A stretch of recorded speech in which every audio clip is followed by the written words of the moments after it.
Today's episode of The Sit Down with Scott Dion Brown is brought to you by Jeanette McKenzie, Realtor at Forest Hill Signature, and Jewelry Forever at jewelryforever.ca. Enjoy the show. Broadcasting live from Glenmore Record Studios in Toronto, this is The Sit Down with Scott Dion Brown, your Sunday morning talk show with interesting guests, live musical performances, and the most fun you can fit in your coffee cup. Hosted by Scott Dion Brown and Regine Alaina, this is The Sit Down with Scott Dion Brown. We don't talk about Bruno, no. We don't talk about Bruno, people. That subject is off limits on this show. It was an aggressive start. Hi, everybody. Good morning, and welcome to episode 169 of The Sit Down with Scott Dion Brown. I am your host, Scott Dion Brown. Hello. Jalen Plays, good morning. How are you? Yes. Thomas, hello. You were first. Good morning. Welcome to the show. Hello to you all. How you guys doing? It looks gray outside. Oh, no. Is it? I see in my little sliver of sky that I can see, I see a little hint of blue. So is it a nice day out? I'm not sure. It's probably cold, though. It's probably cold. That's your weather report to start things off, everybody. But I am joined, as always, by the greatest co-host in all the galaxy, the one, the only, Regine Alaina. Happy Sunday, fun day, everyone. And first off, Scott, your new cover of We Don't Talk About Bruno is probably one of my favorite videos that I've seen that you've done. Not including the ones that I've been in, of course, but I'm just saying. Thank you. Oh, yes, of course. Obviously not those other ones, of course. No. But yes. Jalen says, if we don't talk about Bruno, then why do we sing about Bruno? Good question. A good question. And yes, everybody, last night, a bunch of you guys have already checked it out. A bunch of you guys have already commented on it. But last night, I uploaded my latest song cover, an a cappella rendition of We Don't Talk About Bruno from Encanto. And thank you guys for all of you who've left likes and left comments. I appreciate it. If you haven't yet, check it out. It was a lot of fun. There's a little clip from it. What's going on there? There's a fish. There's Jeez, Scott, don't go bald, okay? That's all I gotta say. Well, every man hopes not. But why do you look like a cone head and not a bald version of yourself? The problem with it is that I had to make the fake head to cover it, right? But it had to be wide enough that it was like covering my actual hair.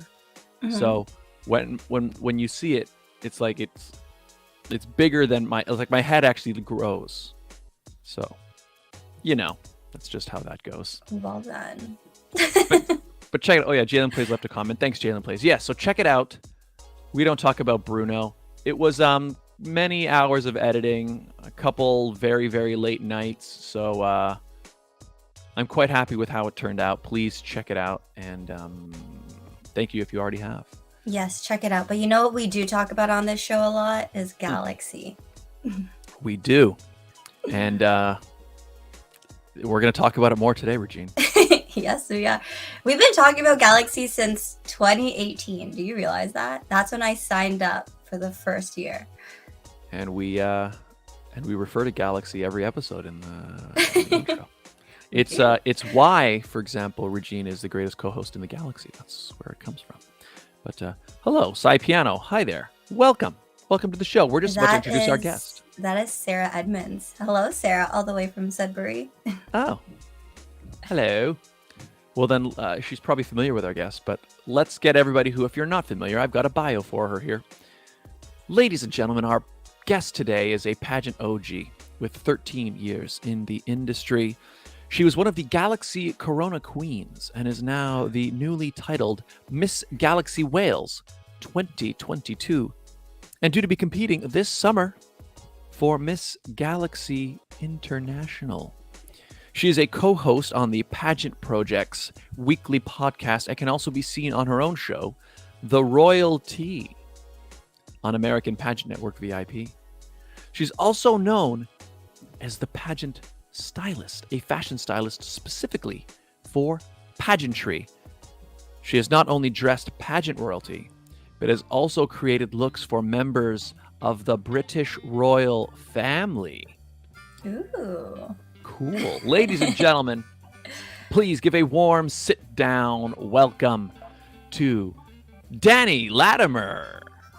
Hello. Hello everyone. How's it going?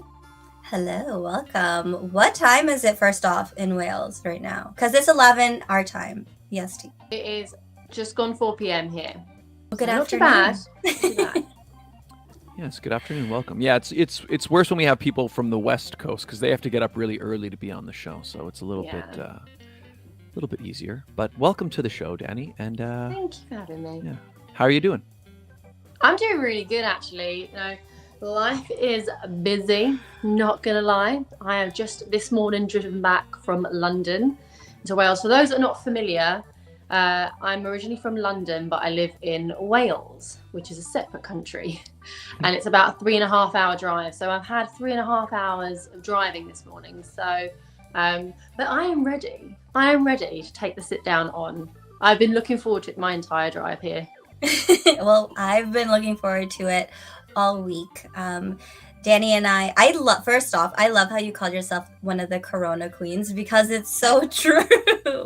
We are the Corona Queens. Oh my God, I didn't even think about this. So when Scott said it, I'm like, oh my God, that's so good. Wait, is Corona Queens actually referred to the COVID or no? It is? Yes. So both Regine and I, we got our titles before the pandemic hit. So it meant that our titles were then extended. So I lovingly refer to us as the Corona Queens. I love that. But you know what? I like that. Your reign literally started right once the UK went into lockdown. I remember the pageant happened, and then all of a sudden Maria is like stressing to find a way home. That must have been really stressful for you guys. You know what? I was so focused and in the zone on the actual pageant. And at this time, there was cases popping up. But no way did I have any idea it was going to escalate the way that it actually did. It was a bit touch and go at the beginning because we were in a grey area before they announced any lockdowns. This is just before lockdown. I actually took a week off of work and in order to prepare for the pageant, went to the pageant. Luckily, because there were talks about, shutting down events, but at this point they hadn't confirmed anything yet. So we were allowed to have the pageant, and it was just on the drive home. And the next day I was supposed to be going into work. I got the phone call on the drive home saying, the office is closed, don't bother coming in. We'll update you when you're ready to come back to work. And I never went back into work that day. Well, any day afterwards. So yeah, it was a bit of a crazy time. We were very fortunate to have had the pageant. I'm very fortunate to have, actually got my sash and crown and to actually become one of the Corona Queens. Had everything been shut down, God knows when we would have had the next Galaxy. Mm-hmm. So that was like your final big event thing that happened before everything just went. Literally, it was the drive home that I got the call that everything was going into lockdown. So, yeah, immediately afterwards. So I imagine it affected your actual reign then, right? So like, because obviously you generally make appearances and things, and you couldn't really do a lot of that stuff. Yeah, to a certain extent, yes, it did. But then that forced us, and I'm sure Regine will agree with me on this, it forced us to adapt and evolve and learn how we can get ourselves out there and make an impact in our communities virtually. So, as much as I couldn't make those physical appearances, I made sure that I did my bit and carried on, reigning and, leading forward with the Galaxy Sash, that I was doing the work even though I couldn't get out there and actually go out and get my hands dirty. Kind of got my thumbs dirty on the phone instead. Exactly. Cool. It's really interesting because not a lot of people realize this, but Dani, you and I kind of have very similar journeys with Galaxy. Like, I know you were first runner-up the year prior to, right? Second runner-up. Second runner-up, yeah. So we were both runner-ups the first try. We both came back. We both won, and then we both became Corona Queens. Yeah, it's a crazy wild ride, and we've been in this industry around about roughly the same time as well. So we have a lot in common when it comes to pageantry.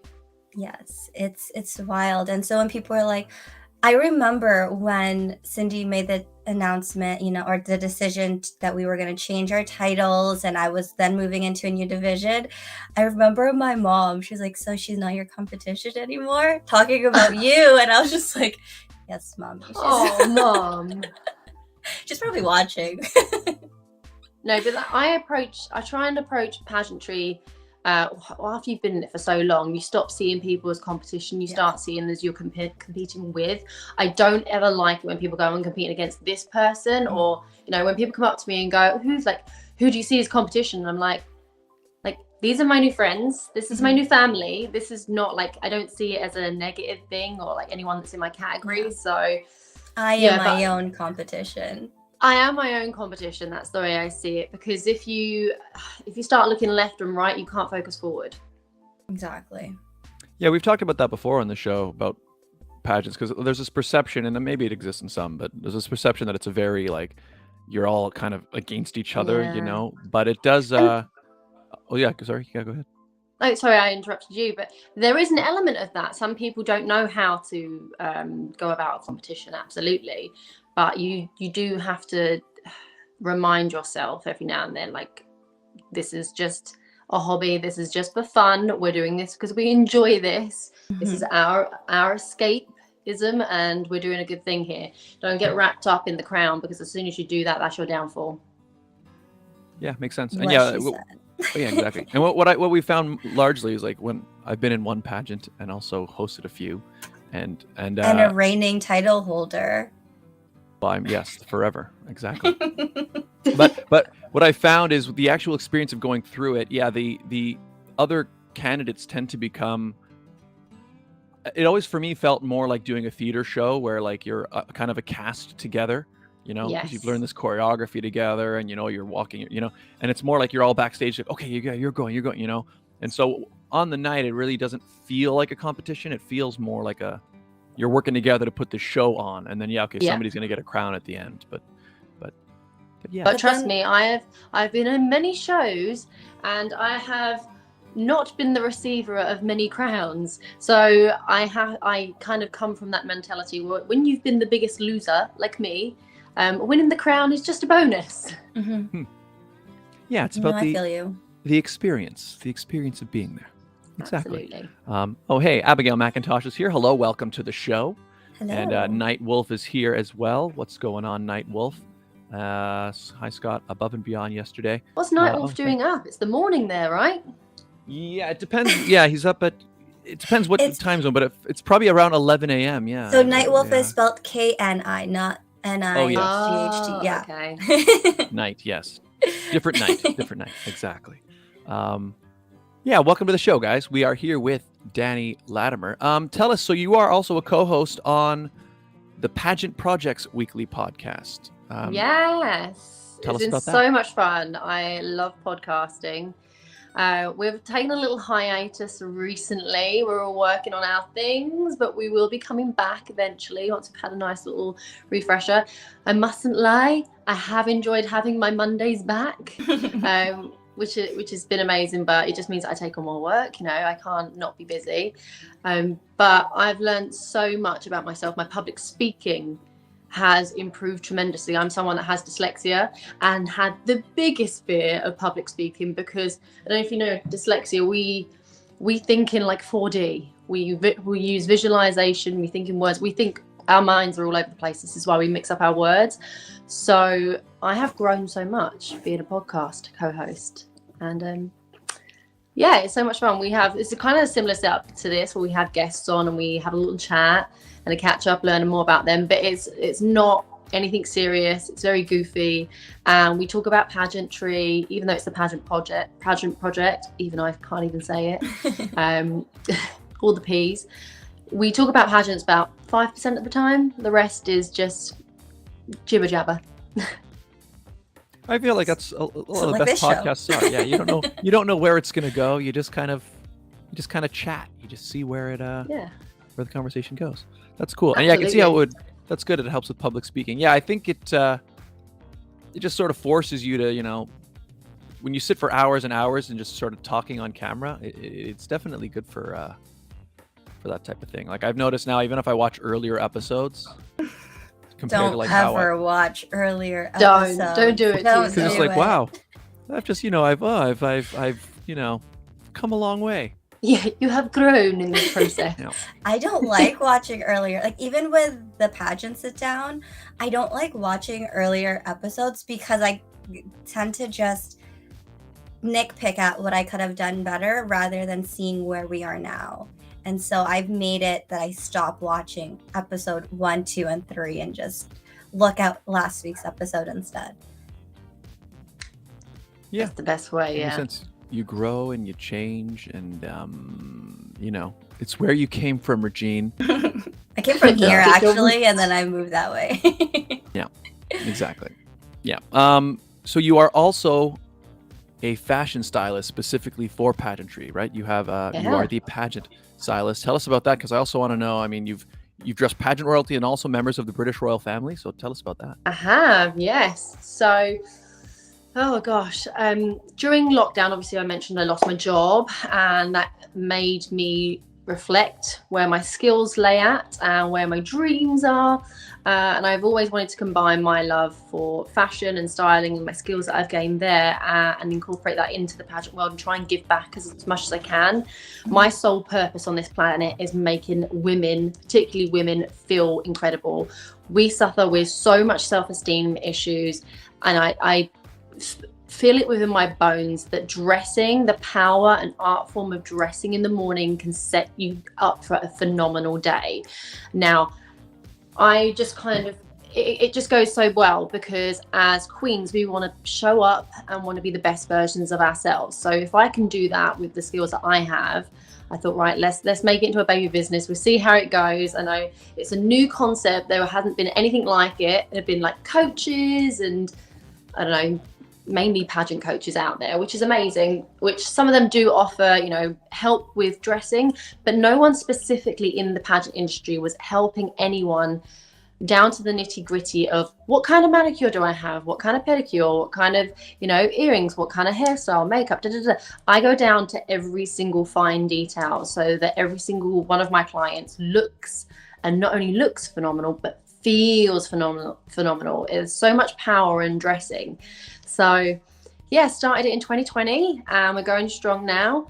And yeah, it keeps me busy. That's for sure. I probably have about 3 to 4 clients a week of evenings because I do work full time. Mm-hmm. So some say that I burn the candle at both ends, but I enjoy it. I love it. It's, like I said, it's my life purpose. Mm-hmm. That's really awesome. Exciting. And how I came about dressing members of the royal family was I was offered a job with an American brand, Kate Spade, some may be familiar. Mm-hmm. I worked on the shop floor and worked my way up to becoming a stylist in-house, and I got moved to our flagship store. Mm-hmm. And then I just started working with women who got around, that I was good at making people feel good. And I eventually started dressing Pippa and Kate Middleton. Wow. A nice little name drop there. Cool. So Kate actually has her own stylist. So I communicated a lot with her to see what looks she was doing, and then I would recommend pieces from Kate Spade and send her bits. And she was so thankful that she started regularly wearing some of our pieces in the summer of 2000 and oh gosh, how long ago was this? 17? 17? Yeah, 17. And then Pippa came into store, and it was her honeymoon, and she wanted some help with dressing for her honeymoon, and so we kitted her out. So I asked for more money in the position. They said no, and I left. That's fair. I mean, look at where you are now, right? Like you have started your own empire. Like what you did for Kate Spade is great. And that led you to now the pageant stylist. And I love what you said. There are no pageant stylists specifically for pageantry. And so when I saw what you were doing and seeing, I wish that you could be in Canada and we can replicate you in all different parts of the world so that we can have our own pageant stylist. I'm not going to lie. But Dani did actually help me with my fashion wear. So just saying. I can't wait for everyone to see your wardrobe. I can't wait. I can't wait for people to see yours. Let's just do you feel the pressure though? Because you Yes. are known as the pageant stylist. When we Absolutely. get to internationals, all eyes are going to be on you on what you're wearing. I'm just saying. There's a lot of power in that, absolutely, but there is a lot of pressure in that to serve, because people might go, that ain't all that. But at the end of the day, I'm dressing myself and what I feel powerful in and what I feel amazing in. It might not suit all of you guys, but I know that I've treated myself as a client and I feel amazing. So that is, there's pressure, but there's no pressure, because the pressure mainly is to make myself happy with my wardrobe. And I can say I am very happy with my wardrobe. Nice. I can't wait to see it. So what are some differences in terms of, because so your stylist specifically for pageants? I remember, Regine, I was watching like an episode of your pageant sit down, and you had your guest on there talking about how like your guest at first had a gown and she was like, yeah, I have my gown, I'm ready to go. And you were like, no, that's not a pageant gown, you know? It was a bridesmaid's gown, by the way. Oh, okay, yes. Yeah. There's different types of dresses, you know. The main difference, I think the biggest issue here in the UK is people know the difference between an appearance gown and a competition gown.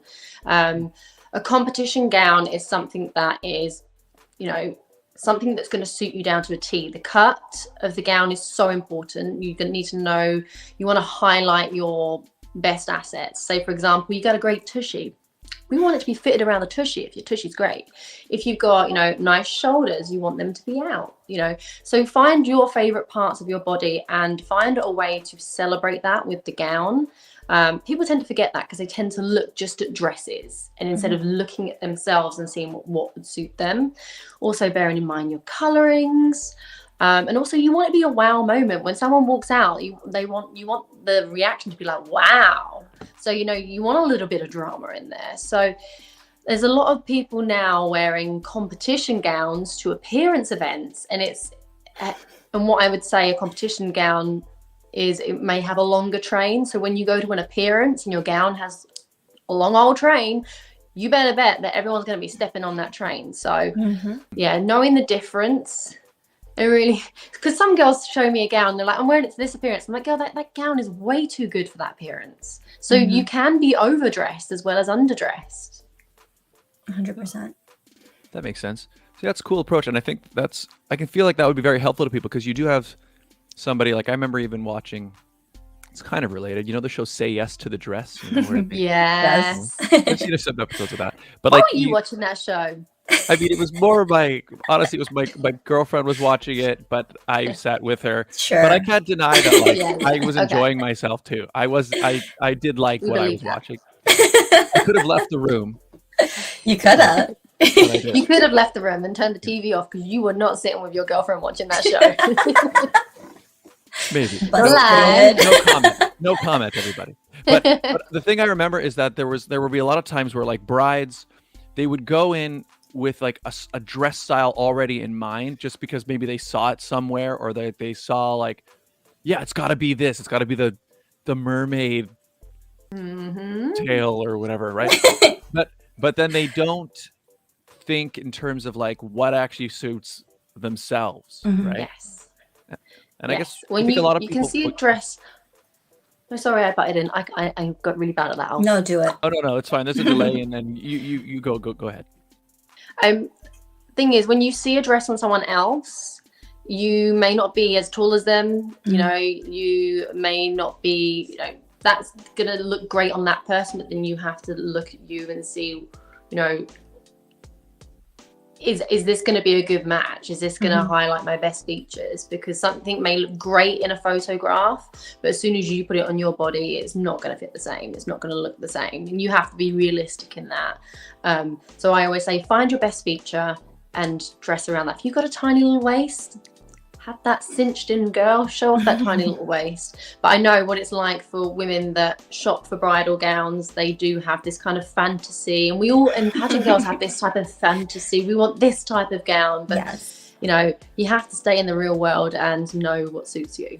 Well, speaking of bridal gowns and pageant gowns, I can tell you it's very different. I mean, you watch, Scott, we now know what you watch Say Yes to the Dress, and there are those beauty queens that come, whatever, we know you watch it. You watch it, okay? There are those beauty queens that come on and they're like, oh, this is too much of like a pageant dress, and I'm like, oh, she's just being dramatic. But then you get to the bridal shop and you're like, oh, that is a very pageant gown. I don't want that. Or it was actually my mom who's like, too pageant, too pageant, too pageant. And I'm like, yeah, it was. So I get it. There's a difference. Have you already... And we are going to be bridezillas though, but when it comes to the dress, because when you've worn so many dresses, you know exactly what you like and what you don't like, which is great in narrowing it down, but also very frustrating if you can't quite find the one. Well, I'm just going to say my wedding dress, I actually saw on Instagram, and that is why I went to the store, and I knew exactly that was my gown. And I showed some of my cousins because they're my bridesmaids. I showed to my mom, I'm like, this is my gown. And we went and they're like, I told the lady, I'm like, this is my gown, but I don't know. And so she's okay, we're trying a bunch of different dresses and that will be the last one you try on. Kid you not, I was in it for half an hour and my appointment was already over time. Because I was going to ask, you've already said, so you've said yes to your... Oh, I said yes 2 years ago. Nice. Yes. It's in my closet. I guess being in pageants, that would almost give you a bit of an advantage when prepping for a wedding, because most people, I feel like, outside of pageantry and maybe a few other, I'm not even sure what other types of jobs, people don't often wear gowns, and certainly not on the regular, right? So, got to think it would, at least you would have some idea going in because you've worn gowns, right? For a lot of people, maybe it's their first time ever. Yeah. Yeah, you're going to know how to walk in that gown. You're going to know how to walk down the aisle. That's one perk of wearing gowns. She's going to be strutting down that oh aisle. My God, imagine. Okay, so Dani, what are your thoughts then? So there's a lot of women from different walks of life that are going to be at Galaxy. Some, this is their first pageant. What are your thoughts on ball gowns? I actually love a ball gown, you know. But it really depends, you know, on the detail, the cut, whether it fits. I'm not one of these people that goes, you must wear this type of gown. No, because like I said, everyone's body shape is different. Everyone's style is different. It's really embracing that. So I personally actually love a ball gown. I wouldn't wear a ball gown personally or for me, because I just think I've got a nice tush. I don't want to hide that. Emphasize it. I got to emphasize the tush a little bit. So I won't be wearing a ball gown, but I love when people wear ball gowns for handover. I just think they're so dramatic, and yeah, I'm all about the drama. Like, I loved Ariana's gown. No, and I didn't even realize it was her wedding gown until I took a closer look at it. I was like, oh my gosh. But I was just curious because there's some people who are like, ball gowns should stop at Junior Miss. No, or Olivia Colpo won Miss Universe in a ball gown. So, oh my God, that was stunning. The red. Absolutely, I love that gown. It was the right balance of sweet and sexy. I had that low plunge. We had some cleavage, but it was very regal. She had her hair up, and she was just the right mix of being, you know, beautiful and sexy all in one. And you need a little bit of sexy at Universe. Come on, you know. The difference between Miss World and Miss Universe is Miss World is the girl next door. Miss Universe is the girl you wish lived next door. That's fair. I didn't know there was that perception, Regine, of like, oh no, ball gown should stop at that. I didn't know that was like, I guess that those types of things exist. There's loads of myths. There's loads of, you know, myths that do the rumor mill. They're all not true. Like the rumor that green doesn't win, that's a load of rubbish. Or that white and red are the winning colors. Or white. I cool. think it was, they were like, white is the winning color. Winners wear white. I'm like, okay, I'm going to wear my wedding gown to Galaxy. Yeah. Watch. Well, I guess any type of competitions like that, I guess those types of like superstitions and like those things would build up, right? And anytime where it's very like tight and like, oh, this person could have won, you know, you probably get all these things get built up over the years of like, oh yeah, this is, you know, but I know a lot of pro athletes because their dress like is that white. too. Yeah. So people probably develop their routines, and I got to make sure I do this. Didn't win because before. it was green. Yeah. But I guess all of those rules they can be broken by like, you know, if it works for that person, right? So. Absolutely. Awesome. Oh, Regine, why don't we let's quickly do the ad break. Okay. We're going to do the ads, and then we're going to come back and chat more with Dani Latimer, everybody.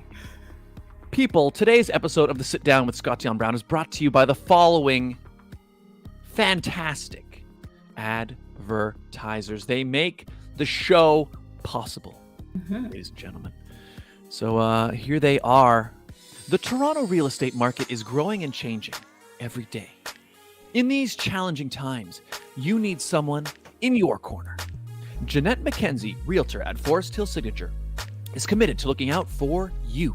She'll go the extra mile to ensure you have all the information you need to make a decision you can feel confident about. Purchasing a home is one of the biggest financial investments you'll make in life.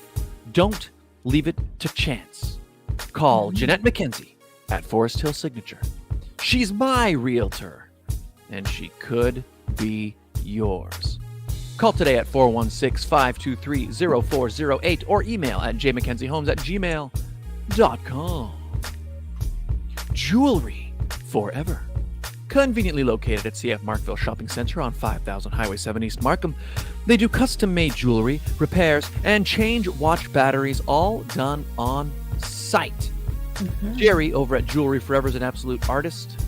If you have a vision for some custom jewelry that you would like made, he is the man to make it. And we have a great deal worked out with them, don't we, Regine? Yes, we do. If you go in and let them know that Scott and Regine sent you, you'll get 15% off your entire purchase. That's right, 15% off, 15%. Go on in there, mention the show, tell them Scott and Regine sent ya, and get a great deal. Find out more at jewelryforever.ca. Or their TikTok. Oh yeah, follow them on TikTok too. They post a lot of interesting things, stuff that he's making. It's actually really cool. You guys should find them on TikTok. Search, is it just Jewelry Forever on TikTok? I think so. It's very mesmerizing to watch. Yeah, Jerry's just there like hammering and melting and smelting and creating. Anyway, it's cool. It's just neat to see what he does. So check it out, Jewelry Forever, everybody. And if you would like to advertise on the show, it's very easy, right, Regine?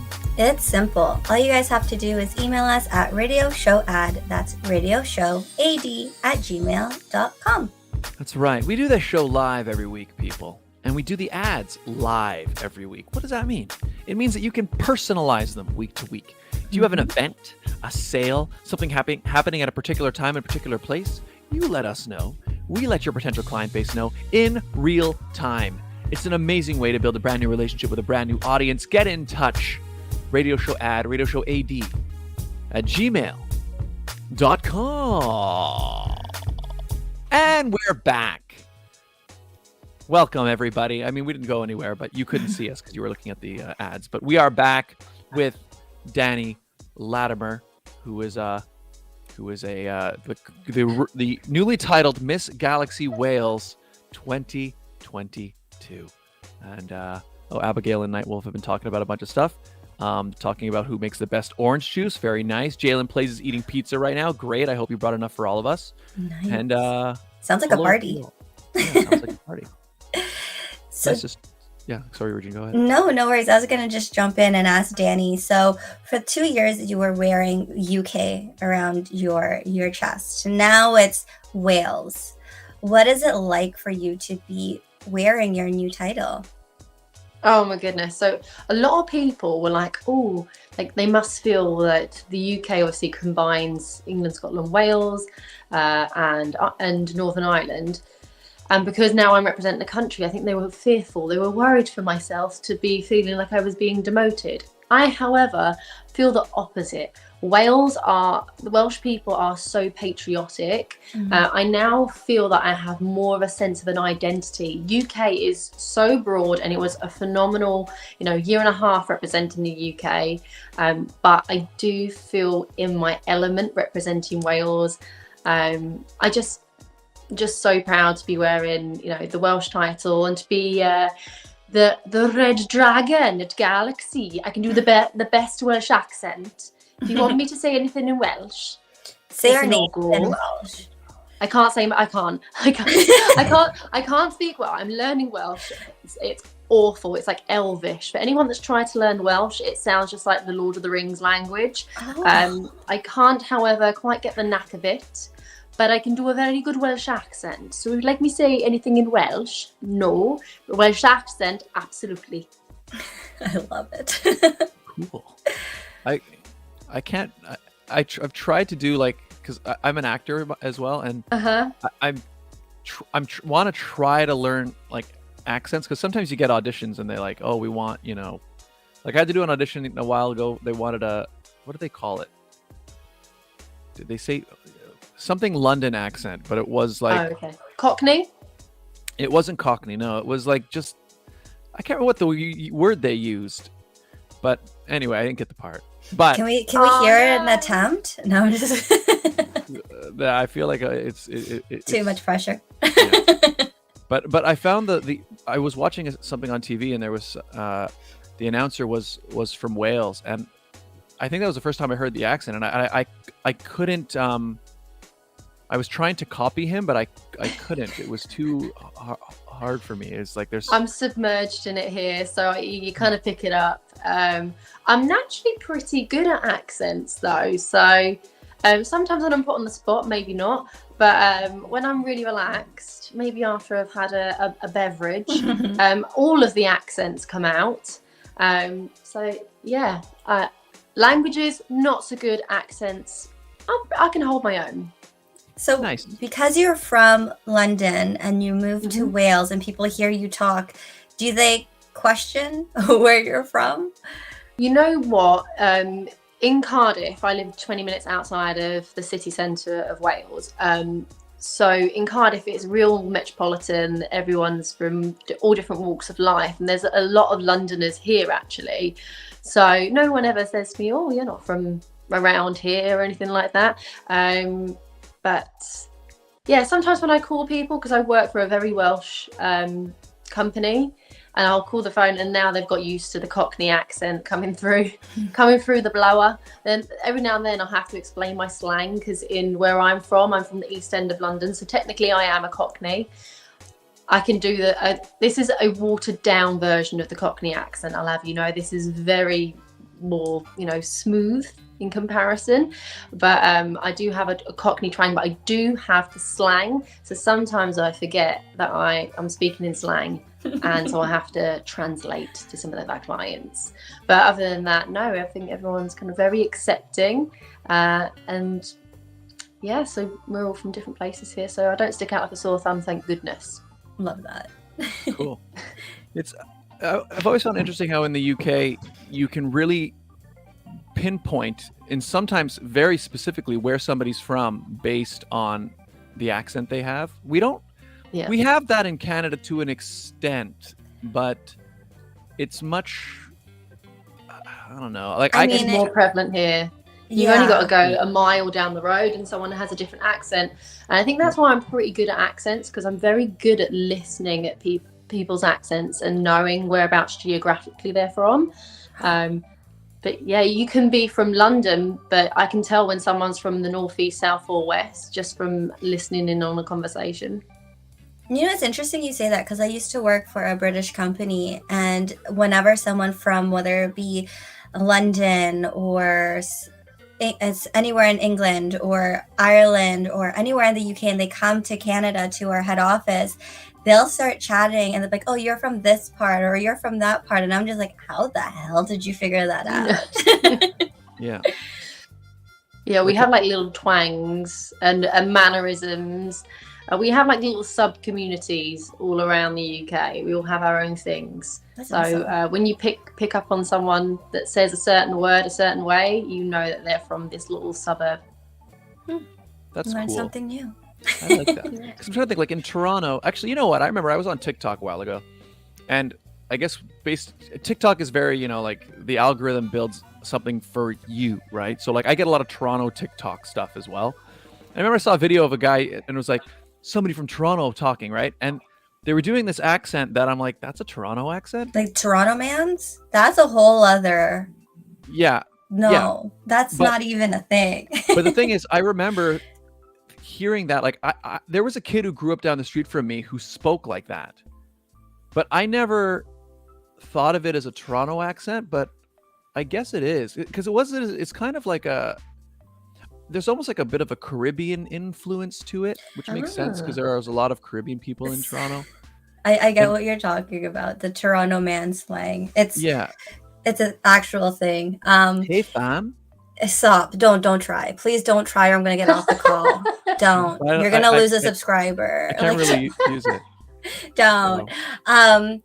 No, but it's interesting because like Dani was saying, like if you go 10 minutes, you hear a different accent. But here in Canada, I find if you were to go to a different province completely, or even if you go to Northern Ontario, it's a different way of life all in general. But but the accents don't. I mean, I can hear some, like when I'm watching hockey and I hear some of the announcers speaking to each other, I can tell if they're kind of more from the West versus the East. Yeah. Or then if you go to like, East Coast Newfoundland, it's a whole other language. Some of those ones are much more. There's also a lot of, I think, Irish influence in Newfoundland, so their accent is very specific. So there are definitely differences, but it's not as like pronounced. Like I can't tell you if you speak to me and we both grew up in Toronto. I couldn't be like, you're from, You're from Morningside. No, I'm not. I'm from Rexdale. No, I'm kidding. No, I get it. But it's interesting because my fiance's half of his family is from Newfoundland and they're all coming to the wedding. So Scott, you will hear the different accents. Don't worry. There's kind of like a, I can't do it. It is very Irish. It's very Irish influenced. You're right. Yep. I love that. Well, I'll send you a video, Dani. I'll FaceTime you at the wedding. Yes. Oh, please do so I can attend. I wish you were closer. Like, I know we talk about it all the time, but we've met so many wonderful women throughout our reign, our Corona Queen reign. And so I just wish everyone was closer so then we would be able to see each other before internationals. But I think internationals are going to be great. There's going to be women from all over the world, all over the galaxy. And I'm going to sit next to you, Dani, and ask you to mimic each and every one of their accents. I'll do it. I will stand up and I will do impressions of everyone. Like, say, Mrs. South Africa, say something. Okay, Dani, your turn. South Africa. This beautiful place. Oh, that was awful. South Africa. Africa? Yeah, South African accent is another one that I try to mimic and I can't do it. Because what was it? I was watching District 9, and there's something so unique about that accent. It's so beautiful. South African's actually my favorite accent of all of the accents, but I haven't quite mastered it. Australian, however, it is probably my second easiest accent that I can do. Because you hear it all the time from Adrian.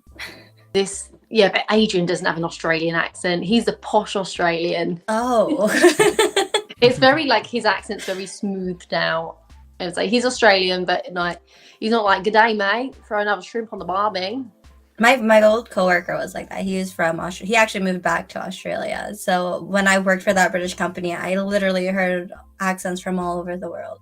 Did you find that you picked anything up? Sorry?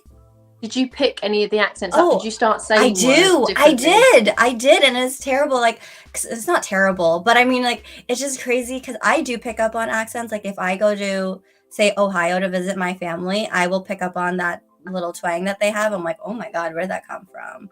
But when I used to work there, and Scott used to do a lot for that company for like videography. So he would go to the conferences. You'd hear it in all the conferences when, like, let's say Tony was speaking, there goes his Irish accent. Or when Nick would speak, here comes the UK accent. And sometimes I forget their slang. And so Nick, for example, would come up to me, he's like, you good? And I'm like, yeah, are you? Like, is everything okay? And when he's actually asking me, are you good? Literally, is everything okay? I'm like, oh. I told you my favorite saying is good egg. So You're a good egg. Yeah, that's a good one. That is my favorite thing. It's like a nice compliment to someone. You're a good egg. I think I've heard that. Before, although I didn't know it had a specific origin. No, Scott, they weren't actually telling you you're an egg, okay? What? But you can be a rotten egg too. You know, that if makes something's sense. not good, if someone's being mean, they are a rotten egg. They're a rotten. You're. I like He's a rotten egg. Don't talk to him. He's a rotten egg. Yeah, he's a rotten egg. Got it. I like good egg better. Hi, Jordan. Yes, I do remember you. Hi, welcome to the show. How are you? Thank you for tuning in.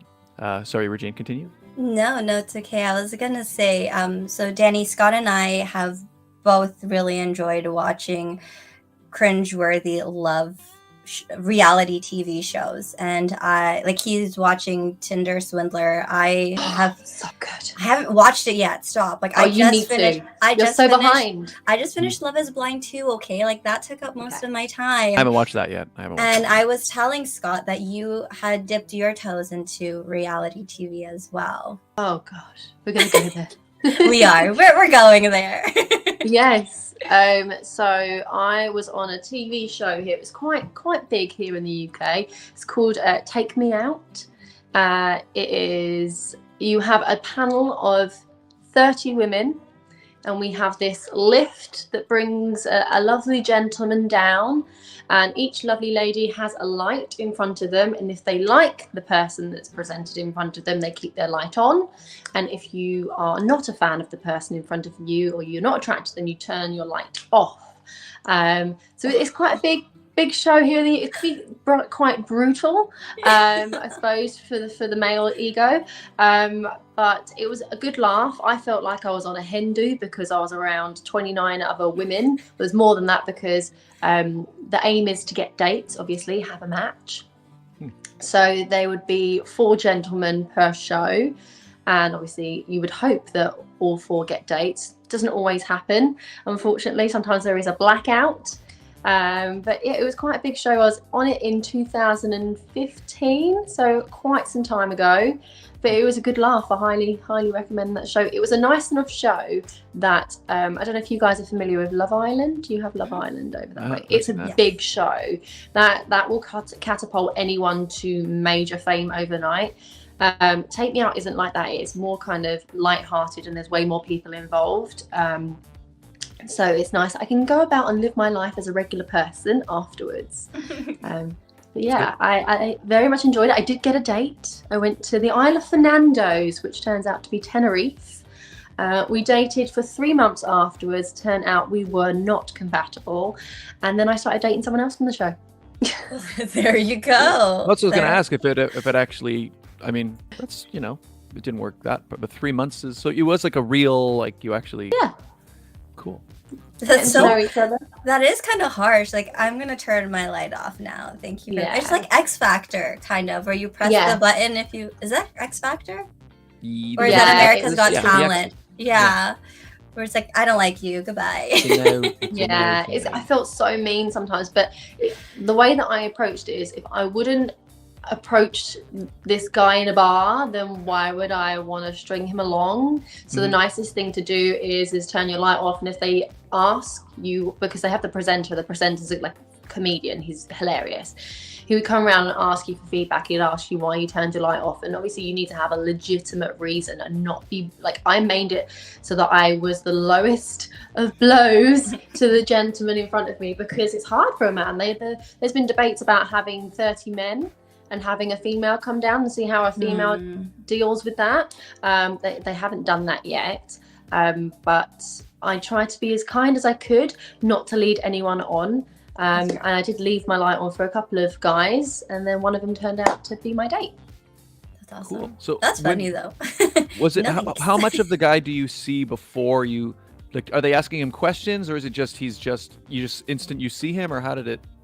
So when the guy comes down the lift, you have an opportunity to turn your light off before you've even heard anything about him. Oh wow. So it's all just about physical appearance first. So basically the physical, but when he comes out the lift, they tell them to like dance around, and they're like, they're doing like, sometimes they do some cheesy dance moves, and sometimes it just might not be the one for you. Completely understand that. And then they introduce themselves. And then they have 3 rounds. So the first round is usually a VT of who they are. Second round is, I think, another VT. It goes into a bit more depth. They sometimes talk to the family members or friends to, throw them under the bus, basically, if they have any weird habits or something. And then the third round is they do an act, or there's another incriminating VT. So sometimes the acts, the Ben, who I went on a date with, he did drumming, and I thought that was really cool. I like a musician. But some people have done circus skills. They've done all sorts, singing. Is this show still on? Sorry, Scott. The show is still going, yes. Would you and ever? My season was the most watched season of all time. Every now and then I'll get an influx of followers, and it will all be because the show's on a rerun again, and they've played it in New Zealand, Australia, South Africa, and obviously here in the UK. So sometimes I get a follower from New Zealand, and I'm like, who is this person? And I'll see a DM like, I saw you on this show. I'm like, oh my God, they're still playing that. It's like 7 years on. Nice. Would you ever do reality TV again now that you've done it? I would actually, but not a dating show, obviously. I'm very happily in a relationship. But I would want to do something adventure based. So like a bit Bear Grylls. Like Amazing Race? I would love to do like Amazing Race, absolutely. I'm good friends with Parul Shah and Maggie. You guys should do it together. You should go with one of them, because I know they already did it together. You should go with one of them. They did it, and they won. So I would definitely do it with Parul, but they don't have an Amazing Race here in the UK. So maybe I can apply to another one. We had Amazing Race Canada. Is it still happening? I'm currently watching the American version, so I can't answer. I wonder if Corona shut it down.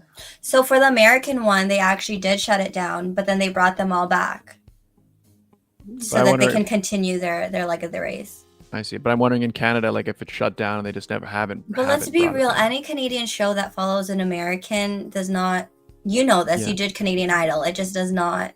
But I think Amazing Race Canada was pretty popular for a while. Anyways, I haven't heard anything about it. I don't know. But the thing is, like, COVID just ate the last 2 years, so like I don't really know what's still around and what isn't. But... Would you do Survivor? Yes, absolutely. Anything that is adventure survival based, I would absolutely do that, because I consider myself the female Bear Grylls. Oh my God, can you do it? I could do it. I can do it. I don't know if I could. Those types of shows, like when I watched Amazing Race, me and my brother were talking about it. I feel like we would. You two could do it, yeah. Because there's a part of me that's like, you want to, like, can you? Yeah, like. We'll go together, Dani, but don't you do everything. I'll follow. And then Scott, you and Taylor could go. Test to the limits, Yeah. It's cool. I think. If I went on with something like that, I would definitely need a good training period, though. Yes. To 100%. Get physically, because a lot of those are very physically demanding. So if I was to sign up to a show like that, I definitely want to have more stamina, more muscle, ready to put me in that kind of environment. But yeah, I would 100% do one of those shows. Okay, if you were not, if this is for all 3 of us, because we are all in relationships, if we weren't, would you do a show like Love is Blind? You know what? Maybe not. Love is. Which one would you do then? Probably not. I would do the Married at First Sight. I love that show. I love what's the the premise of that Australian one? version of it. It's like an arranged marriage essentially. Like it's again, it's also like a social experiment where Yeah. you do like quizzes and they get to know you as an individual, and then they pair you with your perfect match, and you literally get married The at day you first meet sight. that person, Yeah. you meet that person at the end of the aisle. I would do that purely because I've seen the journey of the people that have been on that show, and they learn so much more about themselves and about compromise and how to be in a relationship. So I feel like if I was still single and I hadn't found the right person for me, I probably would have gone on a bit of a personal development journey. And I think throwing yourself, I mean, you don't have to stay married to the person afterwards. You can always get an annulment afterwards. But I feel like the process, you'd learn so much out of it. So I'd probably, if I was to do a dating show, if I wasn't in a happy relationship, I would probably do Married at First Sight. Now that you say that, I think comparing that to something like Love is Blind, I do like that idea more, because you are kind of now forced to, and the professionals have put you together for a reason. And if you're trusting the process, then it's crazy though to just see the emotions and what they go through compared to Love is Blind, where if you see them and you don't like them, you're like, okay, bye. Yeah, I think that's a little bit superficial. Whereas with Married at First Sight, they know what you want, but they also know what you need. So they sometimes will prioritize what you need over what you want. And they do loads. You get a free honeymoon. It's amazing. You get a free wedding. You get a free wedding, and it just looks like a load of fun. And if it doesn't work out, it doesn't work out. You know, you don't have to end things badly. You can just say, you know, we tried, didn't work out, and you know, let's go our separate ways. But I don't like burning bridges with people. So I know that if I went on a show like that, I wouldn't want to burn the bridges with the person that I was partnered with. But arranged marriages, like, they work every single day. There's in different cultures, they work. So I'm not opposed to that. I would be interested to try it. I agree that I wouldn't want to do Love is Blind, because I just got this image in my mind about, like, I'd be talking with this person and then we'd be like, yeah, let's meet. And then I'd walk out of the room, and then I would like see her, and then you don't want to be that person. There'd be this look on my face, and then I'd just be like, oh, and then everyone would see, and then she would know right away. And that for me is mortifying. Yeah, you don't have a poker face. Yeah. I'd just be like, oh, hi. Oh, wow. Yeah, we are going to be friends. You know, I don't want to be... You're so... We But are that's what I going mean, to I be don't friends wanna- and nothing more. Well, like, I just don't... I don't At least know. you're I think honest. yes, physical stuff does matter. Like, anybody who says it doesn't, I don't believe you. But there is something interesting about not even just reality TV, but just how when you go into something like what you guys are describing, which I haven't seen, but this arranged marriage thing, but they kind of build it based on like your preferences and like what type of person you are. I feel like there is something about, you know, going through a process where, everybody they know what they're looking for, and like they're all there for this purpose. Like, I feel like you could have some very successful potential relationships built from that, right? Whereas like it's easier than just, I don't know, meeting somebody somewhere and like trying to gauge, like, is this person even looking for a relationship? You know what I mean? Like, so that's interesting. But I think there's a lot of people that fancy each other, but they're not on the same wavelength. They don't want the same things. And then that, you know, you're forcing yourself to be with someone that doesn't have the same values as you. So, you know, that's where the heartbreak is, because you actually really like that person. Whereas I feel like this has taken that out of the mix. This is putting two people together that want the same things. And, you know, stuff like the physical element, I feel like when you get to know someone, and love definitely grows. It's not something that's immediate. People that go, oh, this is love at first sight, I think that's fantasizing things. You want to be real about the situation. But like, if you get forced with someone, just like if you get forced in a traumatic experience with people, you grow and you build this relationship with people, don't you? You're forced into that environment, and it is a pressure cooker environment. So I think if you're put in a situation like that with someone that you're in an arranged marriage with, you make it work. yeah, Just agree. like the Corona Queens, we made it work. We were all put in this together. Little pressure And cooker. yes, we had no idea if it was going to happen, and then we didn't know if it was going to happen again, and now here we are. I like how it Trauma all has works brought out. us together, Regine. Yes. That's right. And we've all grown, and that's right. That's right. Oh, Abigail, are you drinking cream coffee? I'm drinking coffee with some almond milk. Scott's Very nice. vegetarian now. Are you Oh, me almost- too. Nice. Yeah, I've been. Although I don't drink. It's not almond milk because I'm vegetarian. It's just No, almond yeah. milk because that's just what I have. But yeah, I went. It's been a few years now, I guess. Like 3 years now. Yeah. I watched. I don't know if you saw that documentary, Game Changers or Game whatever. Changers. I kind of watched that and I was just like, okay, I'll try it. And I About just haven't gone back. Earthlings. Have you watched Earthlings? I haven't seen No. Earthlings, so. Yeah, that's the original one because I was vegan for 2 years. So I turned vegan in 2013. Vegan for 2 years, and then slowly brought dairy and eggs back into my diet. And then now I've been vegetarian ever since. Cool. Nice. I found vegan, I feel like would be so difficult. Yeah, it must have been it's- tough, yeah. It's a complete lifestyle change as well, Mhm. so you have to be ready for it. I did it for 2 years and I loved it when I was doing it. I felt very passionate about it, but then my passion took a dip, and mental health is a thing as well as physical health and looking after the environment. So you do have to kind of weigh it up, and for me it just wasn't working anymore. So I decided to then, I didn't want to eat meat again, but I wanted to just Have wanted less to restrictions. Incorporate, yeah. And I do try and eat vegan as much as I can. But, I think the turning point was I went to one of the many birthday parties that I've been to when I was vegan, and they served up some birthday cake, and I really did not want to insult the family member that had handed me the slice of cake that had in fact spent many hours making the cake. So to turn around and go, no, I'm really sorry, I'm vegan, and then having to go into the whole story of explaining it, I just accepted the cake. And I was like, I'm just going to eat this cake, and I'm just going to crack on with my life and stop inflicting my issues on other people. I mean, it must have been a really good cake for you to be like, I need to eat the And cake. you know what? I was like, that was good. It was good.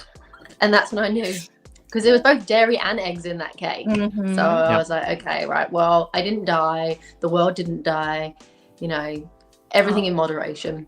No, that's fair. Okay. I mean, so I have really bad eczema, and it's also caused by stress and being very stressed at the moment. I started speaking to a nutritionist, and she's like, maybe take out some animal-based products and see what happens.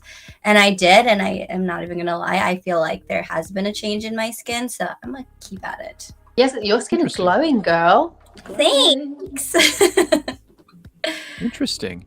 So maybe there was something that's inflaming in Yeah, what you she were said it eating. could be the dairy. So I've been Dairy. doing like almond milk, and I don't normally do that. Or almond milk, soy milk, whatever was available at the grocery store. Because let's be real, our shelves are empty right now.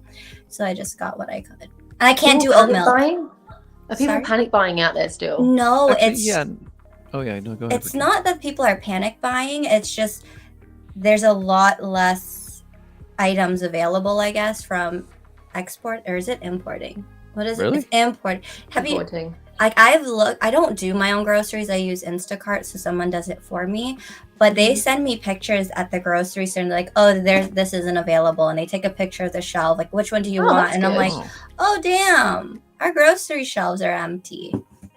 I haven't found it to be too bad. I mean, I've been able to get. Although the only thing I have right now, it's hard to get Lay's chips. Well, that's a whole story on its own. But apparently the reason is because the company Frito-Lay, they want to raise the price of chips. Potato chips for those Potato in the chips. UK, not Oh yeah, You- yeah. our Sorry, French UK, fries. we call them crisps. crisp. Crisps. Yeah, that's right. Yeah. But they want to raise the price, and Loblaws, which is the largest grocery chain here in Canada, they are saying you're raising it higher than the price of inflation. Therefore, we're not paying that. So so basically, the biggest grocery chain is refusing to stock any crisps made by the largest Mhm. crisp chain, and so they're having this big power The- struggle yeah. of like who's gonna win. So anyway, it's hard to get Oh. Lay's Crisp at the gate. moment. Yeah, Crispgate, Laygate. Laygate, yeah. So I don't know how that's gonna play out, but it's That's just Definitely- better for all of us. Well, I mean, they do have their own brand, like house brand of stuff, Yeah. so we're fine in that sense. But it's Yeah. just interesting. Who knew potato chips or crisps would Well, that's- cause such chaos? that's why I think the grocery store is going to win the battle. Because I Yes. was thinking, right, like if you go to the store to buy something and they don't have it, right, you're not going to just go, oh, I guess I'm going to go to a different store, right? Especially for something like chips. No, like you're going to go, oh, they don't have the brand I usually get. Okay, well, here's another brand, right? Like Yeah. that's why I think Loblaws is kind of in the power position because they're the ones who deal directly with people. And like, you know, if your local grocery store happens to be a Loblaws, that's the one you're going to That's go mine. to. Yeah. I'm not going to a different store just because I need, you know. Sometimes. Just for some potato chips, just to go to to get your usual brand. No, you're not. You're just going to pick up whatever's on there. On Yeah. the shelf. Honestly, if I'm like, I really want chips, I will just get whatever's cheapest, and that's usually their home brand. So all is Exactly. good. What is it Exactly like so. in Wales or even London, Dani? What right now? The weather here. Oh, it's been very sunny. You'll be happy to know there's been no rain. Wow. Yeah, so sorry to. Yeah, it's usually very wet here, particularly in Wales, wet Wales. But it's been a glorious day today. Had bright sunshine coming through the car on my drive home. I even had to turn the air conditioning on. So, you know, for February, maybe it's global warming. I don't know, but it's been lovely today. I was gonna say our heat is on. Do you want to switch? Yeah, it's pretty cold. In fact, I just saw out the window. It was like really snowing a few minutes ago. I but want it to seems know to what have the stopped. weather Oh my is like goodness. today. I love snow though. I've been dying for some snow. We haven't snowed here in a while. Oh, it so. is snowing. Look at Yeah. that. I like the snow as well, actually. I mean, in Toronto, people like you can tell someone's from Toronto because they just complain about the weather all the time. That's what they say. But I do like it. Like I like being able to go out and do winter things, go skating. Yeah. And, you know, I haven't made a snowman in a long time, but I like that I can if I want to. Yeah, I made an igloo once. This was many years ago.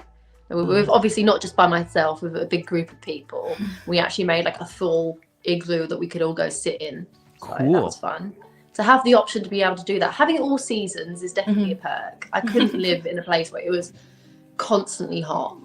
Yeah. My goddaughter and her partner, they actually both made an igloo, and they would update us with like they took one of those like bins that you would put like laundry in or whatever, and they just packed it and made Makes like an bricks. igloo. Yeah. Oh, yeah. I That want works. to do that. If you've got a spare afternoon and you've got some snow outside, why You might not? as well. Don't No, make a date night out there. Make No. an igloo and oh, your audio cut out. Uh-oh. We just lost her audio. She's All right, well, still we'll talking. We'll try to get it. Yeah, try to get it back. I think we're probably going to wrap up anyway. We're almost near the end of the show. Yeah, we can't hear her. Danny, log out and then come back. Yeah, see if you can come back in. But She got so passionate about igloos. the igloos, and then it just all went down. Abigail says, Scott, did you hear about that vegan teacher? No. I don't think so. At least not one so specific that you can just say that vegan teacher and I'll know what you're talking about. Okay, So Danny's I didn't- back. Can we hear you? We can't hear you. We see her, but we can't hear Can't her. hear you. I don't know what happened. Are Okay, they- well, Danny, are they trying to connect to your AirPods maybe? Are they still near you? sure. Okay, she said she'll come back. Yeah, okay. She's leave and come back. Okay, well, Regine, we're probably going to start wrapping up. Why don't you, we'll keep an eye on her when she comes back in. But where can people find you, Regine? You guys can find me on my YouTube channel for The Pageant Sit Down. I go live every other week, and if you were here earlier, Scott talked about the show and what he heard, and yes, that was last week. You can follow me there. Link is in the description. I will also be putting out an unboxing on my... There's her audio. Can you hear? Oh. All right, hang on. I don't Oh think the audience can no. hear you yet. Hang on. Let me get you back in.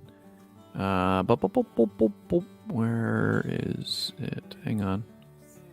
You will be back in 3, 2, 1.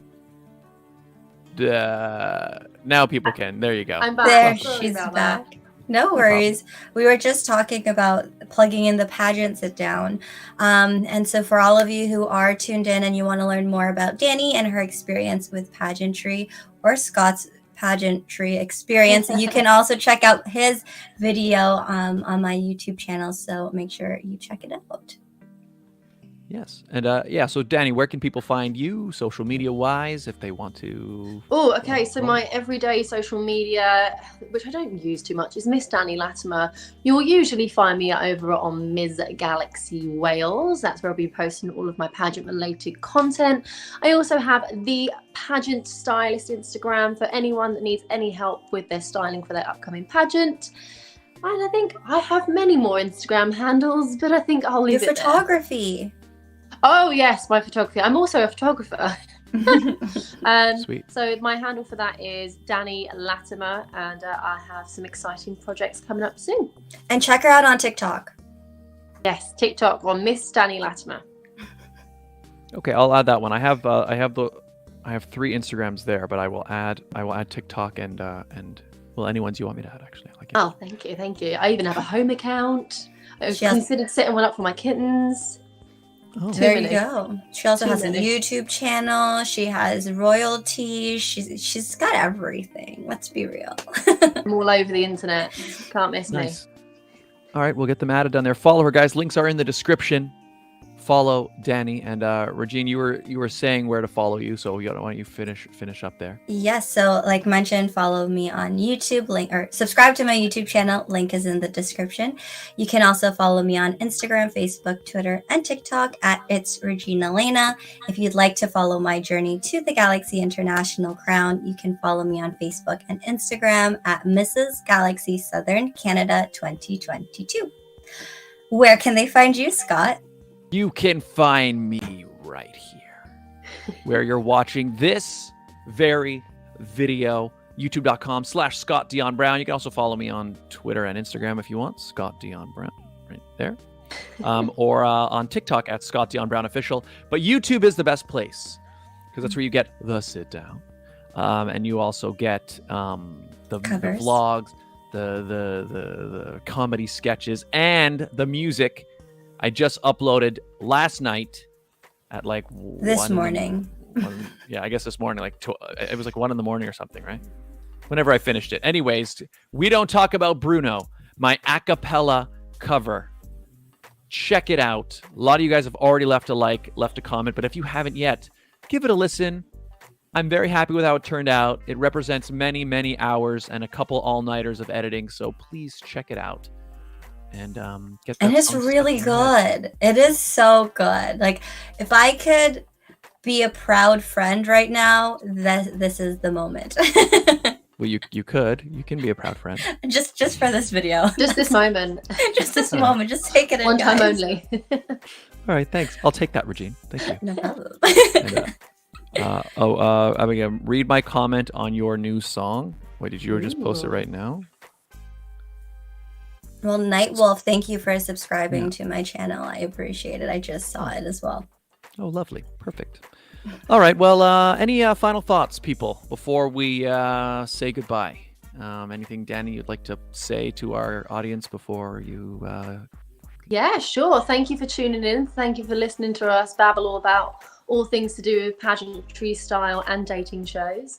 And hopefully you'll be seeing us all on some kind of adventure show very soon. Amazing Race coming soon, or Survivor. Yes, We'll all be on the island. We'll form an alliance. Yeah. Oh my God, yes. Now I'm in. Now you've hooked me. Let's do this. Oh, because we're carrying your weight. We're carrying your weight. That's why you're in. I'm in. Let's go. No, it'll be interesting. And make sure to all of you to check out Dani's social medias and make sure you follow her journey to the Galaxy Crown, because my fellow Corona Queen and I need all the support and hype that you can give us, because We were in this pressure cooker, and now we're ready to just explode and go to internationals. When is internationals? August 2nd to 7th. In where is it? In the In McAllen, Texas. Actually, before you go, Dani, do you want to plug in your event that you're hosting? Of course, there's a few things that I've got going on in the mix. So I'm currently doing a collection for SmartWorks. So that's any garments, dresses, interview wear that you have that've got to be in really good condition. These are going to women that will be preparing for interviews for jobs. So it's an amazing charity. They get women ready for, getting them into employment. So I'm doing a collection for workwear. I'm also collecting Easter eggs for the Ronald McDonald house for the children in there, so they can have a lovely little Easter and eat all of the chocolate. And then also I am planning a rodeo at my home. There's going to be a bucking bronco. There's going to be a barbecue. Don't worry, veggies, I got you sorted. And it's going to be a good old yeehaw at my house. So if you're interested in coming to that, just slide me a DM and we'll get you a ticket. If you're in the UK, obviously. Well, you can fly over from Canada if you want, but I can't guarantee that it's going to, live up to the hype. Cool. It will. It will. It's going to be fun. You need a mechanical bull, I'm just saying. We have, yeah. I've booked one. We've got a bucking bronco. Okay, we're coming. I've tried those things. Yes, you have. I don't last was that there. long. But I hurt my butt. But you tried. That's all that matters. Yeah. God loves a trier. There you go. All right, everybody. We've come to the end of the show. Dani, thanks so much for being here. This was great. I hope My you had pleasure. fun. And everybody, thank you for watching. Hit the like button, hit the subscribe button. Make sure you follow this person and this person and this person. And we'll see you all very soon. Stay safe out there, people. Bye. Bye. Bye.